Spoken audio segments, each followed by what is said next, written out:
விவசாயியோட நெல் வயல்ல ஒரு சிட்டுக்குருவி கூடு கட்டி குஞ்சு பொறிச்சு வாழ்ந்துச்சான்.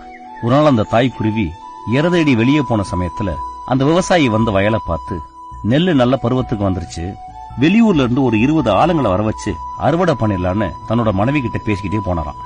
அதை கேட்டுக்கிட்டு இருந்த குஞ்சுங்க தாய்க்குருவி வந்த உடனே அழுதுகிட்டே விஷயத்த சொல்லிச்சுங்களாம். தாய்க்குருவி கவலைப்படாதீங்கன்னு சொல்லி சமாதானப்படுத்துச்சான்.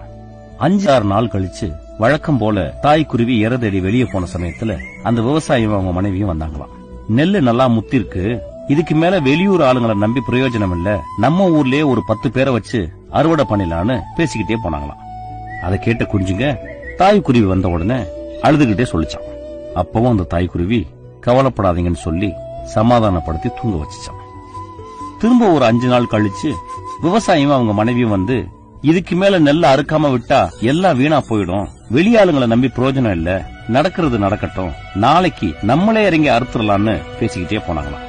தாய்க்குருவி வந்தப்போ குஞ்சுங்க இந்த விஷயத்த சொல்லிச்சுங்க. தாய்க்குருவி பதட்டமாயி நம்ம உடனே இந்த இடத்த விட்டு காலி பண்ணி போகணும்னு சொல்லிச்சான். குஞ்சுங்க புரியாம பாத்துச்சான். அந்த தாய்க்குருவி சொல்லிச்சான், ஒரு வேலையை செய்யறதுக்கு ஒருத்தன் மத்தவங்களை நம்பிக்கிட்டு இருக்க வரைக்கும் அந்த வேலை நடக்கவே நடக்காது. எப்ப ஒருத்தன் தன்னை நம்பி நம்மளே இறங்கி செய்யலான்னு முடிவுக்கு வந்துட்டானோ அதுக்கு மேல அந்த வேலை நடக்காம இருக்கிறதுக்கு வாய்ப்பு இல்லைன்னு சொல்லிச்சான்.